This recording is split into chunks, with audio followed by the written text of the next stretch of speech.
कार्य हो जाता है।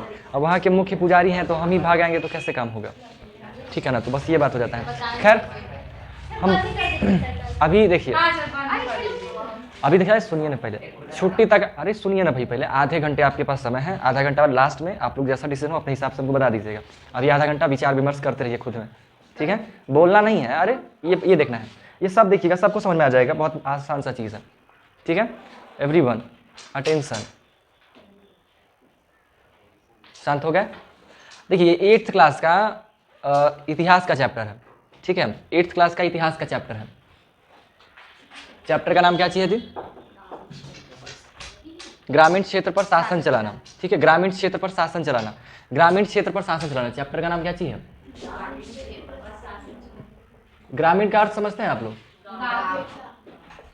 तो आप लोग को समझ में आ रहा होगा कि इसमें जो बात होगा वो कौन सा होगा? गांव पर किस प्रकार से शासन चलाना है, उसके ऊपर पूरा का पूरा चैप्टर में हमारा चलने वाला है, ठीक है। गांव में ऊपर में शासन करने का बात पूरा चलने वाला है, ठीक है। तो शासन कौन करता है गांव पे? जिस वक्त अंग्रेज भारत में नहीं थे, राजाओं का काल था, जमींदार लोग भी नाटक करते थे, मुखिया उखिया जो कह दीजिए, वो सब के साथ सिस्टम चल रहा था, ठीक है। फिर अंग्रेज लोग आए थे तो स्लोली स्लोली वो लोग अपने कब्जे में ले लिया था। तो आपको कल ये बताया गया था, कल ये बात हुआ था कि 12 अगस्त 1765 में क्या हुआ था, कंपनी को दीवान नियुक्त कर दिया गया। दीवान कंपनी कौन सा? तो ईस्ट इंडिया कंपनी, ठीक है, ईस्ट इंडिया कंपनी। उस वक्त दीवान जब उसको बनाया गया तो रॉबर्ट क्लाइव था उस वक्त जो वहाँ का कमांडर कह दीजिए अंग्रेजों का, उसका नाम क्या था? Robert Clive. यानी कि, और ये जो चीज़ है, मतलब ये जो व्यवस्था, ये पूरा का पूरा जो है सत्ता, समझिए कि मतलब जो दीवान बनने का नियुक्ति पर, जो दीवान जो बनने का था, तो वो पूरा का पूरा जिम्मेदारी किसके पास आ गया था? रॉबर्ट क्लाइव के पास, अंग्रेजों के पास आ गया था। ये एक प्रॉपर, एक समझिए कि एक हस्ताक्षर कहिए या फिर एक अनुबंध टाइप चीज़ें हुआ था, जिसमें एक नॉर्मल सा टेंट वेंट तंबू टाइप बताया गया था कि तंबू में गाड़ कर कैसे नॉर्मली एक सभा के, मतलब साधारण सा एक सभा हुआ, उस सभा में ये जो सत्ता है यानी दीवान का जो नियुक्ति है वो अंग्रेजों को कर दिया गया, मुगल सम्राट के द्वारा, ठीक है। अब मुगल सम्राट के द्वारा दीवान नियुक्त किया, तो दीवान का अर्थ क्या हुआ? दीवान बन गया मतलब क्या? जो आर्थिक क्षेत्र है, यानी कि जो उसका राज्य है, मुगल साम्राज्य जो है, वहाँ के कई क्षेत्रों के अंदर, मैक्सिमम क्षेत्रों के अंतर्गत वहाँ का जो कर वसूलने का जो जिम्मेदारी है अब इनके पास आ गया, अंग्रेजों के पास। यानी कि कर वसूलने का अब जिम्मेदारी अंग्रेजों का है, ठीक है। कर कौन वसूलेगा? अंग्रेज लोग वसूलेगा। यानी उसके जो कमांडर ये रॉबर्ट क्लाइव थे, वो लोग के अंडर में लोगों का हाथ में कोची है भाई, लगता है हमको, इसको क्या बोलते हैं? आईलाइसिस बोलते हैं ना जी, इसको क्या बोलते हैं हिंदी में? इंग्लिश में क्या बोलते हैं? इंग्लिश में तो पिपनी का हाथ पे करते हैं, ठीक है। खैर मतलब यहाँ पे कुछ कर रहा था हमको, ठीक है। तो 12 अगस्त 1765 में क्या हुआ कि रॉबर्ट क्लाइव के पास, अंग्रेजों के पास दीवान का सत्ता उसके पास आ गया। यानी कि अब जो राजस्व कलेक्ट करने का जो जिम्मेदारी है वो अंग्रेजों के पास आ गया, ठीक है। ये लोग अब क्या करेंगे? राजस्व कलेक्ट करेगा, ये बात हो गया। अब राजस्व जब इन लोगों को कलेक्ट करना है तो अंग्रेज लोग जो है, अंग्रेज लोग का भारत में आने का उद्देश्य क्या था? लाभ कमाना। ये लोग एक व्यापार के उद्देश्य से यहाँ पे आया था ना। और इन लोग का लाभ क्या था कि भाई कुछ भी हो, ज़्यादा से ज़्यादा चीज़ों को काम करके अपने देश ब्रिटेन में सब चीज़ों को भेजे, मतलब लाभ, बहुत ज़्यादा पैसा कमाए। भारत को लूटने आए थे वो लोग। इनका उद्देश्य ये थोड़ी था कि हम भारत देश में जा रहे हैं, भारत को तरक्की करवाएंगे। अगर ये उद्देश्य था तो आज भारत हम लोग का तरक्की कर रहा होता। तो ये उद्देश्य तो आए नहीं थे, वो लोग आए थे भारत को लूटने के लिए, ठीक है, इस उद्देश्य से आए थे। अब समझिए कि स्लोली से जब आर्थिक चीज़ों को, यानी पैसा वैसा कलेक्ट करने का जिम्मेदारी जब इसके पास आ गया, तो ये लोग क्या कर देंगे? लाभ कमाने के चक्कर में राजस्व को बढ़ा दिया, यानी कि ज़्यादा से ज़्यादा राजस्व कलेक्ट करने का काम करने लग गया। अब इसके पास पावर भी है कुछ हद तक। पहला चीज़ क्या करता था कि राजस्व ज़्यादा से ज़्यादा कलेक्ट करने का कोशिश करता था, और दूसरा चीज़ जो उससे सामान खरीदा था ना, जैसे रेशम का कपड़ा, सूती का कपड़ा, भारतीय लोगों को जो खरीदा जाता था, वो कोशिश करता था कि एकदम सस्ता से सस्ता दाम पे हम लोग खरीदे, ठीक है। ये इसका चाहत था अंग्रेजों का, और इसी फिलॉसफी पे ये लोग काम करने लगे, ठीक है। तो उसी का डिस्कशन किए थे कि सत्ता किसके, आर्थिक वाला सत्ता किसके पास आया था? अंग्रेजों के पास। रॉबर्ट क्लाइव जो है उस वक्त कमांडर था। ये किया गया, कर वसूलने का इसके ऊपर जिम्मेदारी आ गया था कि कर वसूलेगा कौन? अंग्रेज लोग।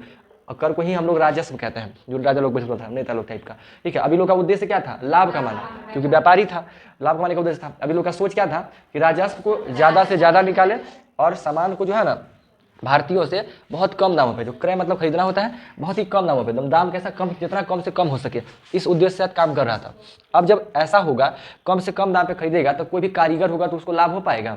नहीं, पैसा नहीं कमा पा रहा है उस लेवल से, जितना वो मेहनत करके सामान बना रहा है, और फिर उसको जो पैसा मिल रहा है बहुत कम मिल रहा है। अब समझिए कि जो पैसा कमा रहा है उसके हिसाब से उसको कर भी देना है, लगान भी देना है, क्योंकि आप उस देश में रह रहे हैं, जमीन में रह रहे हैं, तो उसको टैक्स देना पड़ रहा है, ठीक है। क्योंकि टैक्स देना जिम्मेदारी है, जनता के टैक्स से ही तो राज्य चलता है ना, ठीक है। टैक्स समझते हैं ना, टैक्स देगा तभी से देश या कोई भी चीज़ चल पाएगा।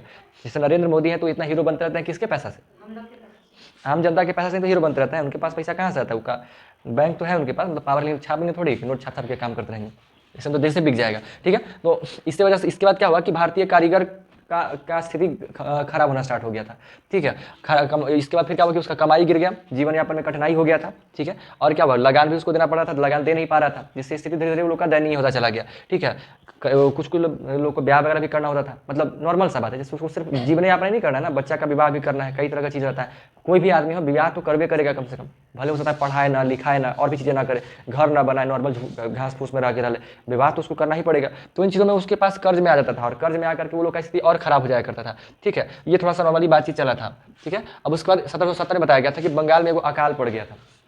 1770 के दशक के अंदर में, 1770 ईस्वी में बंगाल में एक अकाल पड़ गया था। अकाल में उसमें अनाज बनाने नहीं हो पाया था, जिसकी वजह से लोगों के पास, किसानों के पास अनाज वगैरह का थोड़ा कमी हो गया था, राजस्व देने में समस्या हो गया था। तो एक अकाल पड़ा, जब एक बार अकाल पड़ता है तो कई बार मतलब 2-4 साल तक परेशान कर देता है। ठीक है, क्योंकि कमी हो जाता है ना ज़्यादा हद तक। ठीक है, मतलब और वो डिपेंड करता है, आज का समय क्या है ना कि आज भारत सरकार के पास अपना एक गोडाउन है बहुत बड़ा। ठीक है, जिसमें अनाज को स्टोर किया जाता है, मतलब यूँ समझिए कि हमारे पास अगर कुछ अकाल पड़ जाए तो आराम से 2 साल 3 साल तक सर्वाइव किया जा सकता है। सरकार पाती है ना, फ्री में अनाज बांट रही है ना, राशन के थ्रू क्या है, सरकार फ्री में बांटती है अनाज, पैसा लगता है क्या, फ्री में बांटती है, मतलब भरमार है तब ना हमारे पास। ठीक है, और अंग्रेज अपना देश में तो बांटवे करती है, अन्य देशों में एक्सपोर्ट भी होता है भारत से। ठीक है, अन्य देशों में भी जाता है। थोड़ा सा रुकिए, तो एक टंकी में साफ वाफ होता नहीं, बैक्टीरिया वायरस का चीज़ रहता है सब। खैर जो भी हो, सुनिए सुनिए सुनिए सुनिए, 10 मिनट और, अरे सुनिए ना। 10 मिनट सर। हाँ हाँ, तो रख देखिए ना। बंगाल कब पड़ा था, बंगाल में अकाल कब पड़ा था, 1770 में। अब जब 1770 में बंगाल पड़ा तो इसके बाद थोड़ा सा स्थिति गंभीर हो गया था, कई लोग समझिए कि जान चला गया था। ठीक है, लगभग 1 करोड़ से लोग जो है मर गए थे, जो कि उस वक्त बंगाल का 1/3 आबादी था, 1/3 जनसंख्या जो है वो खत्म हो गया अकाल पड़ने की वजह से। ठीक है, ये बहुत बड़ा त्रासदी कह दीजिए, जो प्राकृतिक रूप से आपदा टाइप पड़ा था। अंग्रेज लोग तो मार कर ही रहा था, ऊपर से प्रकृति के द्वारा भी मार किया गया। ठीक है, बड़ा दयनीय स्थिति बना दिया था। 1 करोड़ लोग मरना समझ रहे हैं आज उस समय के हिसाब से, बहुत बड़ी संख्या मर गई। आज तो फिर भी जनसंख्या बहुत ज़्यादा, 1 करोड़ मरता है तो फिर भी बड़ी ही कहा जाएगा, बट उस वक्त के हिसाब से आज थोड़ा कम है, क्योंकि आज जनसंख्या ज़्यादा है, उस वक्त जनसंख्या कम है। बात कब का है, 1770 का। ठीक है, आज 2000 के आसपास, मतलब समझिए कि आज से 200-300 साल, 300 साल, 250 साल पहले की लगभग बात है। ठीक है, अब ये हो गया। अब उसके बाद जो है ना ये समस्या चल रहा था, जिसके बाद थोड़ा समझिए कि जब ये अकाल पड़ा उसके बाद किसान लोग कर देने में समस्या हो पा रहा था, किसान लोग कर वैसा ठीक तरह से नहीं दे पा रहे थे। समस्या नहीं बढ़ जाएगा, अब लोगों के पास है नहीं तो देगा कैसे, कर वसूल वाला तो काम तो तब न कर पाएगा जब वो उसके पास देने के लिए हो, देगा तो तभी, है नहीं तो देगा कैसे, तो ये समस्या था। ठीक है, अब इस वजह से उन लोगों का स्थिति वैसे ही चलने लगा। ठीक है, फिर उसके बाद कुछ समय के बाद जो है ना चार्ल्स कॉर्विनियस, इसका डेट लगभग एक है 1890 के आसपास आया था, 1793 में। हाँ ठीक है, ये 1793 के लगभग में क्या हुआ था ना, 1793 के लगभग में एक अस्थाई बंदोबस्त बनाया गया। उसका निर्माण करता बनाने वाला था चार्ल्स कॉर्नवालिस। ठीक है, 1793 में, 1770 में क्या हुआ, अकाल आया था बंगाल में। उसके बाद स्थिति थोड़ा सा खराब हो गया, लोगों के पास अनाज की कमी था, समझ रहे, करोड़ों लोग जब मर गए तो कितना समस्या है। ठीक है, फिर उसके बाद कुछ समय के बाद जब टैक्स कर अच्छे से लगा नहीं मिल पा रहा था अंग्रेजों का, तो अंग्रेजों जब उस वक्त जो वर्तमान कमांडर था, उस वक्त लोगों का मालिक जो था वो चार्ल्स कॉर्नवालिस था। ठीक है, तो 1793 में एक अस्थाई बंदोबस्त बनाया, अस्थाई बंदोबस्त नाम रखा उसका। इसके तहत ये क्या था, कर वसूलने का ही प्रोसेस था, प्रक्रिया था जिसके से कर वसूलना है। इसमें ये क्या बोला था, इसमें क्या किया ना, कर वसूलने का जिम्मेदारी जो है वो लोकल जमींदार जो थे ना उनको सौंप दिया। बोला कि आप लोग को टैक्स वसूलना था, पहले अंग्रेज वसूलता था, अब उसका क्या किया कि जो लोकल जमींदार लोग थे, जो राजा वगैरह, जो राजा थे वहाँ के, जो मेन राजा थे, जमींदार लोग थे, बड़े बड़े स्तर के लोग थे, उन लोग को जिम्मेदारी दे दिया कि अब आप लोग कर वसूलिए और कर वसूल करके हमको दीजिए। ठीक है, लेकिन जब इसमें सिस्टम, हर एक प्रोसेस में एक के वो खराबी था, क्योंकि इन लोगों का उद्देश्य था लाभ कमाना, हर बार राजस्व ज़्यादा कर रख दिया करता था, पैसा ज़्यादा कर दिया करता था। इसमें भी क्या हुआ कि पैसा कर दिया ज़्यादा। ठीक है, अब अंग्रेज लोगों को जब पैसा हो गया ज़्यादा, लोगों के पास है नहीं तो कहाँ से देगा, जिसकी वजह से समझिए कि फिर लोगों को यहाँ भी राजस्व मिल नहीं पा रहा था। समस्या इन लोगों के साथ भी गंभीर रह गया वैसे ही। ठीक है, राजस्व क्या था, ज़्यादा था, अब जब राजस्व ज़्यादा रहेगा तो ये लोग दे नहीं पाएगा, जमींदारी फिर लोग को गंवा देना पड़ा, मतलब अब पैसा दे नहीं रहा है तो फिर अंग्रेज लोग इन लोग से जमींदारी ले लिया वापस। किन से, राजाओं से और लोकल जमींदारों से, जो बड़े स्तर के लोग जिनको जिम्मेदारी दिया था कि आप राजस्व कलेक्ट करके दीजिए, तो अब वो लोग दे नहीं पा रहे थे, क्योंकि किसान लोग के पास था नहीं। कुछ लोगों के पास था, जैसे कल बताया था ना कि जैसे 100 लोगों में है तो उनमें से 60 लोगों के पास देने के लिए नहीं था, लेकिन कुछ 40 लोगों के पास देने के लिए था, लेकिन वो भी बहती गंगा में हाथ धो रहा था कि हमारे पास नहीं है, हमारे पास नहीं है, हमारे पास नहीं है। तो समस्या था, लोगों को उस लेवल का लोग का राजस्व नहीं मिल पा रहा था। अंग्रेज लोगों का। तो ये लोग कोशिश कर रहा था कि कैसे कर करके किसी भी तरीके से राजस्व को कलेक्ट किया जाए भारतीयों से, ठीक है। समस्या चल रहा था वैसे ही करके। फिर क्या हुआ कि जब नहीं कर पा रहा था तो लोगों से जमींदारी वापस ले लिया गया, ठीक है। उसके बाद फिर क्या हुआ कि कई ताकतवर रैयत, रैयत मतलब होता है भूमि का, जो भूमि का जो स्वामी होता है ना, मालिक जिसको कहती है, ठीक है, वो लोग फिर तो क्या करता है, उनमें से क्या होता है, भूस्वामी क्या करता है ना, खुद खेती नहीं करता है। इसमें एक नॉर्मल सा बताया है कि बहुत सारे जमींदार जो है ना, खुद खेती नहीं करता था, वो बट्टा लगा दिया करता था। बट्टा समझते हैं, ठीक है, गाय भैंस बकरी जानवर ज़मीन का बट्टा लग जाया करता है। जैसे खेत आपका है, आपके पास कैपेबिलिटी नहीं है कि आप खेती करिए, आपके पास टाइम नहीं है, तो आप उस एक ऐसे व्यक्ति को दे दीजिए जो खेती करना चाहता हो, वो आपके खेत को रेंट पे ले लेगा। हालांकि रेंट पे लेना दो तरीके की बात है, वो एक क्या करेगा, वो आप दो तरह का देते हैं। बट्टा लगाने का मतलब हुआ ना कि अब जो भी अनाज उगेगा उसका 50-50 आपको देना पड़ेगा। खेत मेरा है, बाकी अनाज आप ही का है, मतलब अब उसको पूर्ण रूप से आपको पूरा करना है। मतलब जैसे खेत मेरा है, अगर अब हम किसी को बट्टा दे दिए तो बस हम खेत दे दिए, अब हमको कुछ नहीं करना है। अब उस खेत पे कुड़ाई करने का भी पैसा वही देगा, बीज भी वही बोएगा, समय समय पे सिंचाई भी वही करेगा, कीटनाशक वगैरह डालना सब वही करेगा, सारा A to Z फसल पूर्ण रूप से वही उगाएगा। अब जो फसल उगेगा जितना भी, उसमें से 50% हमको देगा। क्यों? क्योंकि वो ज़मीन मेरा है, ठीक है। अब वो 50% वो रखा क्यों? क्योंकि उसने मेहनत किया, ठीक है, वो उसका मेहनताना है और हमारा ज़मीन है। इस हिसाब से ये बट्टा का प्रोसेस होता है। लेकिन रेंट पे लेने का क्या हुआ, आपका ज़मीन उगे ना उगे, हम कह देंगे हमको 15,000 चाहिए महीने का, या 15,000 20,000 जो भी कह देंगे अपने हिसाब से, अपने खेत के साइज के अनुसार हम कह देंगे हमको 20,000 रुपये चाहिए। अब तुम्हारा फसल उगे ना उगे, तुम कमाओ ना कमाओ, हमको 20,000 रुपये चाहिए। तो ये रेंट का मतलब हो गया। तो दोनों तरीके से काम चलता है, लोग अपने हिसाब से काम करते हैं। तो ये लोग बट्टा वाला काम करता था, रेंट नहीं चलता था, बट्टा वाला काम करता था, क्योंकि लोगों के पास पैसा नहीं था ना कि रेंट लेके करे, तो ज़मीनों का भरमार था, जमीन बहुत था, खेती लोग करने वाले थे। तो कई ताकतवर लोग क्या करते थे, वो लोग खेती में बट्टा लगा दिया करता था। अब जब बटाई में क्या होता था कि बटाई का भी भार ज़्यादा ही था, उसकी समस्या था। कर्ज में दबता चला गया किसान, और फिर समझिए कि दिल से काम नहीं करता था। अब कर्ज में दबा हुआ है तो कैसे इंसान अच्छे से काम करे, अच्छा से काम नहीं करता था, फिर भी मेहनत तो करता ही था, लेकिन उस लेवल से अनाज भी नहीं उगता था। अब सोचिए ना भाई, जितना 100 रुपया इंसान कमा रहा है, उसका 80 रुपया चल जा रहा है कर्जे देने में, करे देने में, टैक्स देने में, तो उसका 20 रुपया बच रहा है, कैसे सर्वाइव करे। बहुत समस्या था। मतलब 50 जो उसका पास होता था, 50% से ज़्यादा पैसा या धन जो है वो कर में ही चल जाया करता था, ठीक है। तो इस वजह से इन लोगों का स्थिति थोड़ा सा खराब होता चला गया था। फिर लोग गांव वाम छोड़ के भी जाने स्टार्ट कर दिए थे, ठीक है। तो ये हुआ। तो समझिए कि जो ये व्यवस्था था ना, स्थायी बंदोबस्त व्यवस्था, ये स्लोली ये बैठ गया, नहीं चल पाया, बढ़िया से काम नहीं कर पाया। फिर इसके बाद जब ये वाला खत्म हुआ ना, तो उसके बाद यहाँ पे एक और व्यवस्था चलाया गया, ठीक है, महासवारी क्या लिखा, महालवारी बंदी व्यवस्था, महालवारी बंदी व्यवस्था, ठीक है, महालवारी बंदी व्यवस्था किया गया। इसमें क्या हुआ ना, इसमें भी लगभग सेम ही चीज़ था। इसको स्टार्ट करने वाला का नाम क्या था, हाँ, इसका नाम था होल्ट मैकेंजी। होल्ट मैकेंजी इसको स्टार्ट किया था, होल्ट मैकेंजी 1822 में बंगाल में स्टार्ट किया था। बंगाल के पूर्व लगभग उत्तर पश्चिम भाग में, जिसको आज हम लोग उत्तर प्रदेश के नाम से जानते हैं, यानी उत्तर प्रदेश में, वो पहले बंगाल में ही जुड़ा हुआ था, कनेक्टेड था। उत्तर प्रदेश जो है बंगाल का हिस्सा था, बिहार भी बंगाल का हिस्सा था पहले, ठीक है। तो उस वक्त जो है ना, जो आज उत्तर प्रदेश है, उसमें क्या किया, होल्ट मैकेंजी जो है एक महालवारी बंदी व्यवस्था स्थापित किया 1822 में।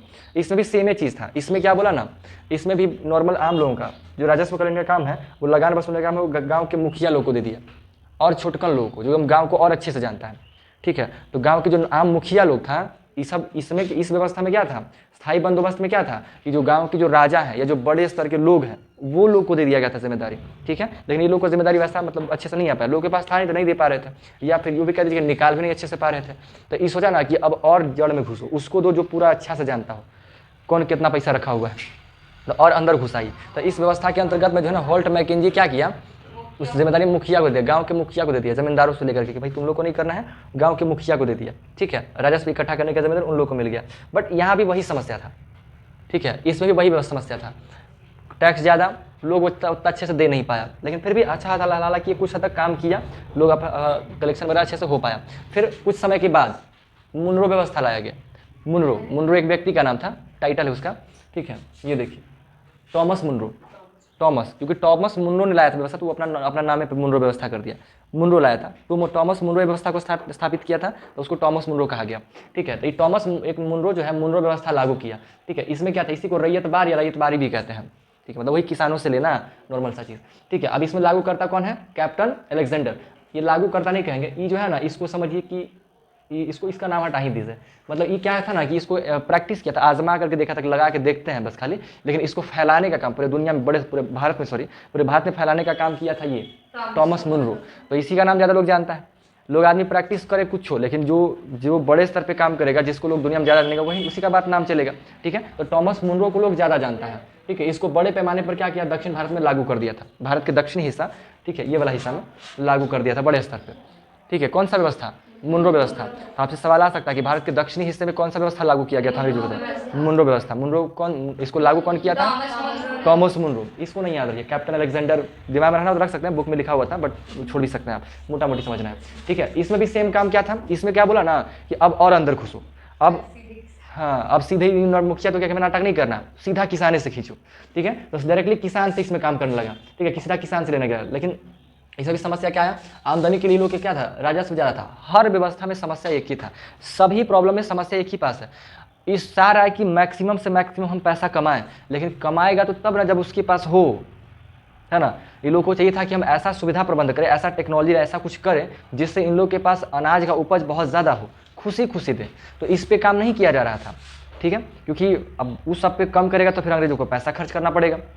अगर डेवलपमेंट करना है तो पैसा खर्च करना पड़ेगा। अब इससे मान लीजिए अभी सर का जो कोचिंग हुआ है अभी नॉर्मल टाइप दिखता है, अब वो कहेंगे उसको वीआईपी कोचिंग बनाएंगे, तो वीआईपी कोचिंग बनाएंगे तो और अच्छा चलेगा कोचिंग। ठीक है, अगर वो वीआईपी बना दिया जाए तो और अच्छा चलेगा, नाम बन जाएगा, लेकिन वो वीआईपी बनाएंगे तो उनको पैसा खर्च करना पड़ेगा। ठीक है, तो ऐसा चल रहा है, चलने दो हालांकि सर का इच्छा कुछ और होगा, वो हम बस समझने के लिए कह रहे हैं। अब नॉर्मल सा बात चल रहा है, तो उसको और वीआईपी बनाने के लिए क्या है, पैसा खर्च करना पड़ेगा, जो कि लोग चाहता नहीं था। ठीक है, दूसरा बात है भारतीय लोग पे, वो लोग का ट्रस्ट तो नहीं था, कोई नहीं करता था, अंग्रेज लोग भारतीयों पर टच करता, भारतीय लोग अंग्रेजों पर टच करता था, सब तो खिसियाई रहता था। ठीक है, तो सीधा सा बात है, पहले क्या हुआ कि चार्ल्स कॉर्नवालिस क्या किया, राजा लोग और बड़े बड़े जमींदारों को जिम्मेदारी दिया राजस्व वसूलने का। ठीक है, लेकिन समस्या क्या, राजस्व ज़्यादा होने की वजह से राजस्व बहुत अच्छा खासा कलेक्ट नहीं हो पाया। कलेक्शन तो सब में हुआ, ऐसा नहीं कि कुछ हो भी नहीं किया, सब में कलेक्शन हुआ है, लेकिन बहुत जिस स्तर से उम्मीद था, जो इतनी अंग्रेजों की ज़रूरत थी, आवश्यकता थी, वैसा नहीं हो पाता था। ठीक है, फिर आने वाले कुछ समय के बाद महासवारी व्यवस्था, हम क्या लिखें, गलत क्या लिख दिए हैं, महालवारी, ठीक तो लिखे हैं, महालवारी बंदोबस्त। ठीक है, बंदोबस्त, महालवारी बंदोबस्त, महालवारी बंदोबस्त लाया गया। ठीक है, महालवारी बंदोबस्त, महालवारी बंदोबस्त को कौन लाया था, Holt Mackenzie. Holt Mackenzie Uttar Pradesh के इलाके में ये व्यवस्था लाया था, हॉल्ट मैकेंजी उत्तर प्रदेश के इलाके में लेके आया था। लेकिन इसमें भी समस्या वही, राजस्व ज़्यादा, लोग दे नहीं पा रहे, क्योंकि अकाल से मारा हुआ था लोग, अकाल भी थोड़ा पड़ गया था, इससे भी समस्या था, अच्छे से काम नहीं चल पा रहा था। तो इससे भी ये भी काम, इसमें भी अच्छा खासा कलेक्शन हुआ, बट अच्छे से काम नहीं चला। बट नहीं होता, नया नया आदमी आता है तो वो अपना दिमाग लगाता है कि हम और कैसे, सबका टारगेट है कि कैसे ज़रूरत से मतलब ज़्यादा से ज़्यादा हम टैक्स वसूल सकें। ठीक है, उसके लिए दिमाग लगा रहा है। तो अब ये जो हॉल्ट मैकेंजी था, बोला कि मुखिया से वसूलो, मुखिया जो है एक अपना इस क्षेत्र के हर घर घर को जानता होगा, तो उसको जिम्मेदार डालो, वो लोग वसूल के लाएगा। ठीक है, लेकिन मुखिया जी को दिया, मुखिया जी के भी उतना अच्छे से काम नहीं हो पाया, तो फिर क्या बोला, ये आया को कौन, टॉमस मुनरो। और टॉमस मुनरो बोला कि अब नाटक नहीं करना है, सीधा एकदम मेन आदमी से जो देना है देता है उसी के पास सीधा, तो सीधा किसान से पैसा वसूलने का काम स्टार्ट किया। ठीक है, इसमें सीधा किसान से लिया गया। यहाँ भी वही समस्या, राजस्व ज़्यादा था, गांव के लोग जो है ना उसको चुका नहीं पाए थे, और धीरे धीरे जो है गांव खाली होना स्टार्ट हो गया था। ठीक है, तो ये समस्या हुआ था उस वक्त का। ये 1748 ईस्वी में ये 2-3 चीज़ों की बात है आपके बारे में, ये बात समझ में आया। ठीक है, ये हुआ। अब उसके बाद ये थोड़ा सा आपको याद करना है कि 18वीं शताब्दी के अंत के लगभग में जो है ना, खेती पर ये लोग बहुत, मतलब अंग्रेजों को लगा कि अब इन लोग को खेती ज़्यादा करवाना चाहिए। ठीक है, क्योंकि राजस्व तो ठीक है, आ रहा है, आ ही रहा है, जो भी आ रहा नहीं आ रहा अच्छा, जो भी कैसा भी आ रहा है, लेकिन वो समझा कि अगर हम यहाँ से, क्योंकि यहाँ की खेती बहुत अच्छा हो सकता है, समझा उस चीज़ को कि खेती बहुत अच्छा हो सकता है, तो क्यों ना हम इसमें से खेती को बहुत बड़े स्तर पे करवाएं और उस अनाज को अपने देशों में जा करके, अपने दुनिया के अलग अलग देशों में ले जा करके बेच करके मुनाफा कमाएं। यहाँ से सस्ता तो मिल ही जाएगा हम लोगों को। तो इस पर ये लोग जोर दिया, और भारत के अलग अलग हिस्सों में जो जहाँ पे वो चीज़ों की उत्पादन ज़्यादा हुआ करता था, उनमें वो चीज़ को उगवाना स्टार्ट किया और वहाँ से सस्ते दामों पर खरीद के अपने देश में बेचना स्टार्ट किया था। ठीक है, तो 18वीं सदी में जो है ना, अफीम और नील का खेती पर बहुत ज़्यादा जोर दिया गया था। लेकिन सिर्फ इस यही नहीं, इसके साथ और भी कुछ चीज़ें हैं जिसका जिम्मेदारी, जिस पे जोर लगाया था। ठीक है, तो लगभग 1.5 सालों तक ये जो है अंग्रेज लोग जो है किसानों को मजबूर किया कि भाई खेती करना है, और क्या क्या, तो वो देखिए बंगाल में जो है ना पटसन का, पटसन समझ रहे होंगे, जूट का जो बोरा वोरा होता है ना, उसी को कहते हैं। उसके बाद असम में चाय, उत्तर प्रदेश में गन्ना, पंजाब में, महाराष्ट्र और पंजाब के इलाके में कपास, है ना, रुई जिसको कहते हैं, और मद्रास में चावल। ठीक है, और भारत में पूरा लगभग हो जाता था नील, उसने कटी में लगभग पूरा भारत में हो जाता है करता था, बिहार और में खासतौर पर अच्छा खासा हुआ करता था। मतलब नील जो है, जो कलर वगैरह देने का काम करता था, पूरा दुनिया में इसका डिमांड था, और भारत पूरा दुनिया में सबसे ज़्यादा नील उत्पादन करने में सक्षम था। और उसको समझिए कि 95% नील जो है अंग्रेजों के देशों में भारत से ही केवल जा रहा था। ठीक है। तो नील की खेती के बारे में स्पेशली चलेगा ये चीज़ है। नील की खेती थोड़ा सा नील ऐसा होता है ना कि अगर नील का खेती अगर आप 4-5 साल लगातार कर दीजिएगा तो खेत बंजर हो जाता है, ठीक है। तो वो सही थोड़ा सा नहीं होता, तो किसान नहीं चाहते थे कि हम अपना खेत बंजर करवाएं। क्यों करवाएगा भाई बंजर, ठीक है। तो नील वगैरह का विद्रोह भी भारत में भी, बिहार में भी बहुत अच्छा खासा हुआ है। पढ़ना है गांधी जी सबका जो थोड़ा सा उसमें रोल होता है, काफ़ी सब इतिहास में पढ़ेंगे, चैप्टर है आपका अगला वाला, ठीक है। तो नील जो है बस सिंपल से याद रखना कि दुनिया में जो है सबसे ज़्यादा उत्पादन करता था नील का भारत, ठीक है, अंग्रेजों के समय का। तो ये कुछ क्षेत्र है जिसको आपको दिमाग में रखना है। तो बताइए जैसे बंगाल में क्या उगाता था, पटसन, पंजाब में, यूपी में, असम में चाय, मद्रास में, और अगर अकेले कहीं अच्छा चावल, और महाराष्ट्र में क्या होता था, कपास का होता था, है ना। महाराष्ट्र और पंजाब के इलाके में दोनों में लगा हुआ करता था। तो ये उन क्षेत्रों के समय जो है अंग्रेजों लोग क्या करवाया, खेती करवा के अपना काम किया, ठीक है। इसके बाद थोड़ा सा नील के बारे में है, तो हम चाह रहे हैं कि इसको यहीं पे रोका जाए, ठीक है। इतना जितना इसको एकदम दिमाग में पहले फिट कर लीजिए बढ़िया से, ठीक है, मोटा मोटी सिंपल तरीके से, पहले बहुत ज़्यादा हाई फाई नहीं इसको करना है। सुनिए इधर, चैप्टर का नाम है ग्रामीण क्षेत्र पर शासन चलाना। आपको समझ में आ रहा है कि ग्रामीण क्षेत्र यानी कि गांव में क्या करना है, शासन करने का बात चल रहा है, ठीक है। अब उसमें सब कहानी स्टार्ट होता है किस चीज़ से, मुगल सम्राट जो होता है, मुगल सम्राट जो कह दीजिए शाह आलम द्वितीय शायद था उस वक्त का, उससे जो है क्या किया जाता है, उस समय से क्या किया जाता है कि जो कर वसूलने का जिम्मेदारी है ना, जिसको दीवान कहा जाता है, आम एक लाइन में एक शब्द में कहे तो दीवान का जो जिम्मेदारी है वो मुगल सम्राट के से किसको दे दिया गया, अंग्रेजों का। उस वक्त कमांडर कौन था अंग्रेजों की तरफ का, रॉबर्ट क्लाइव, ठीक है। रॉबर्ट क्लाइव को मिल गया कि अब आप क्या करेंगे, कर वसूलने का काम करेंगे। कर वसूलने के लिए लग गया। अब देखिए आम आदमी भारतीय, जैसे ये बताए थे आप लोगों को कि अगर कोई भी स्कीम भारत सरकार निकालती है तो सरकार बनने का उद्देश्य होता है जन की सेवा करना, जनहित के लिए कार्य करना, लोगों की सेवा करना। लेकिन कोई व्यापारी उस काम को करेगा तो वो लाभ कमाने की इच्छा से करेगा। जैसे कोई सरकार हॉस्पिटल खोलती है तो उसका उद्देश्य पैसा कमाना नहीं है, लोगों की सेवा करना है। क्या पीएमसीएच से सरकार को प्रॉफिट होता है, 5 रुपया लगता है ना, और उसके बाद सारा इलाज हो जाता है, दवाई भी मुफ्त में मिल जाता है। 5 रुपये का पर्ची कटता है, उतना बड़ा हॉस्पिटल है, उतना बड़ा बनाने में अच्छा खासा खर्च हुआ होगा, प्लस उसके साथ में बिजली बिल 2400 घंटा चलते वो यूज़ होता रहता है ना। डॉक्टरों का सैलरी देना है, नर्स चपरासी कहाँ खर्च होता है, इतना खर्च होता है, फिर भी मात्र 5 रुपये में इलाज होता है, इतना सस्ता। क्योंकि सरकार का जिम्मेदारी है जनता का सेवा करना, तो उसके लिए हम लोग कहीं नहीं आए हैं सरकार कितना अच्छा, सरकार कितना अच्छा, तो पैसा हम लोग से ले रही है ना जी, हम लोग डायरेक्ट नहीं, लेकिन कर के रूप में इनडायरेक्टली पैसा दे ही रहे। तो क्योंकि सरकार क्या करती है, सरकार का सिस्टम है वैसा है, वो जनता की सेवा करने के लिए आता है। लेकिन अगर किसी प्राइवेट हॉस्पिटल में घुस जाइए, लूट लेगा वो, ठीक है, क्योंकि उसका उद्देश्य सेवा नहीं करना है, पैसा कमाना है। अंग्रेजों के साथ भी यही समस्या था। जब तक टैक्स वसूल रहा था मुगल साम्राज्य के थ्रू, तो वो लोग थोड़ा सा समझिए कि थोड़ा सा हिदायत देकर के थोड़ा सा कम में भी काम चल रहा था। अब ई लोग के पास गया, अंग्रेजों के पास, ई लोग का उद्देश्य था पैसा कमाना, लाभ कमाना, तो ये लोग राजस्व को बढ़ा दिया और सामान सस्ते दाम पे खरीदता था। अब सोचिए कोई कारीगर है, उसको कमाई बहुत अच्छा खासा नहीं हो रहा है, तो कैसे अच्छा खासा टैक्स देगा, ठीक है। तो ये समस्या था, तो टैक्स वो अच्छे से दे नहीं पा रहा था कोई भी किसान। अब इसी से टैक्स को निकालने के लिए अंग्रेज लोग अपना दिमाग लगाता है। तो सबसे पहले एक व्यवस्था बनाता है, अस्थायी बंदोबस्त व्यवस्था, जो 1793 में बनाया जाता है। इससे पहले छोटा सा एक बात किया था कि 1770 में बंगाल में क्या हुआ था, अकाल पड़ा था, उसमें लगभग 1 करोड़ के आसपास लोग मर गए थे, जो कि उस वक्त पूरे बंगाल के 1/3 हिस्सा था जनसंख्या का, ठीक है। अब एक बार अकाल पड़ता है तो उसका मार कई वर्षों तक झेलना पड़ता है, ठीक है ना, लोगों को वैसा, क्योंकि भाई जो सेविंग होता है वो ना खत्म हो जाता है पूरा रूप से, ठीक है। अब ये हुआ, फिर उसके बाद अस्थायी बंदोबस्त लाया गया किनके थ्रू, चार्ल्स कॉर्नवालिस के थ्रू ये भी आया। और इसमें क्या किया कि उसका जो जमींदारी जो है, यानी कि जो पैसा वसूलने का जो कार्य है, वो लोकल जमींदार जो बड़े स्तर का था और जो राजा लोग थे उन लोग को दे दिया। मतलब राजे से ही खुद लिया था, लेकिन अब वापस राजा को बोला कि अब आप ही लोग हमको कर वसूल करके दीजिए, क्योंकि ये काम पहले से आप ऑलरेडी कर रहे थे, हम लोगों को मिल नहीं रहा है।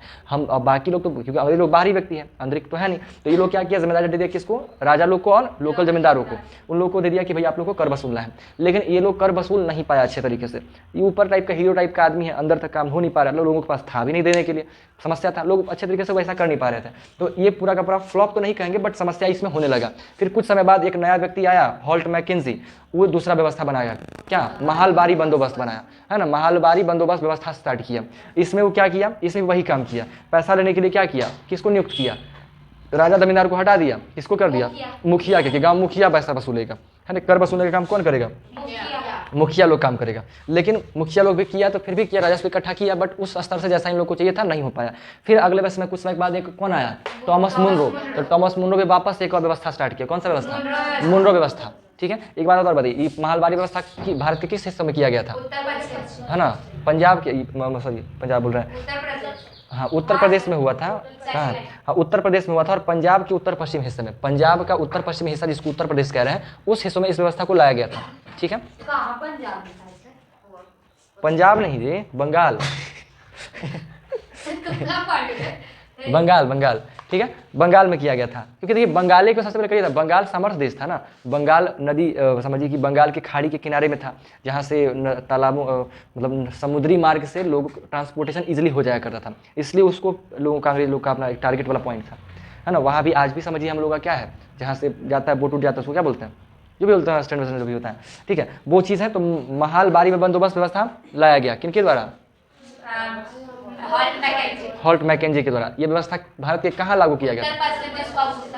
हाँ आज का उत्तर प्रदेश, जो बंगाल का उत्तर पश्चिम इलाका के अंतर्गत में आता है, ये किया गया था। ठीक है, इसके बाद मुनरो व्यवस्था आया, जो कि कहाँ भारत के किस हिस्से में लागू किया गया था? भारत के दक्षिणी हिस्से में लागू किया गया था। ठीक है, किनके द्वारा? टॉमस मुनरो के द्वारा। इसमें भी सेम चीज है, इसमें क्या बोला था कि अब कर किसे वसूलना है? सीधा डायरेक्ट किसान से बात करना है, डायरेक्ट किसान है वसूलेगा, उससे काम करेगा। अब ना राजा को लेना है, ना मुखिया को इन्वॉल्व करना, किसी को नहीं, सीधा किसान से टैक्स वसूलना है। तो जिम्मेदारी मिल गया और इसके हिसाब से इसका काम चलने लगा। लेकिन राजस्व, हर व्यवस्था में केवल एक ही समस्या था, राजस्व का ज्यादा होना, क्योंकि लोगों का कमाई कम था, राजस्व का संख्या ज्यादा था, जिस वजह से समझिए कि काम अच्छे से नहीं बन पाया था और सब में परेशानी होता चला गया। ठीक है, फिर भी ऐसे ही चलता रहा। फिर 18वीं सदी के लगभग में अंग्रेज लोग सोचा कि हम लोग को भारतीयों से क्या करवाना चाहिए, खेती भी, हाँ खेती से भी कमाई हम लोग को करना चाहिए। तो भारत के अलग अलग क्षेत्रों में जहाँ पे जो चीज़ प्रसिद्ध था उनका उत्पादन करके बेचना स्टार्ट कर दिया। ठीक है, जिसमें बंगाल से क्या निकाला, असम से, यूपी से, पंजाब में, महाराष्ट्र और पंजाब में, मद्रास में चावल, है ना। दुनिया में सबसे ज़्यादा नील कहाँ से निकलता था? भारत से। ठीक है, तो ये यहाँ तक मोटा मोटी बात है, हम लोग इसको यहीं पे स्टॉप करेंगे। अंडरस्टैंड? समझ में आया बात? तो आज यहीं तक रहेगा। अब हमको ये बताइए कंफर्म है कल आना है या नहीं आना है? क्योंकि अगर बंद होगा तब सीधा होली के बाद ही आना है। सर खुला है पर हम दोनों मैच खेल रहे हैं, दोनों में रेडी है। हाँ तो हम कंडीशन बता दिए 4 बजे। हाँ ठीक है। If you want to come you have to come at 4 o'clock। पता नहीं, होली खेलेगा तो खुला है? होली भी खेल सकते हैं, होली आज ही खेलिए।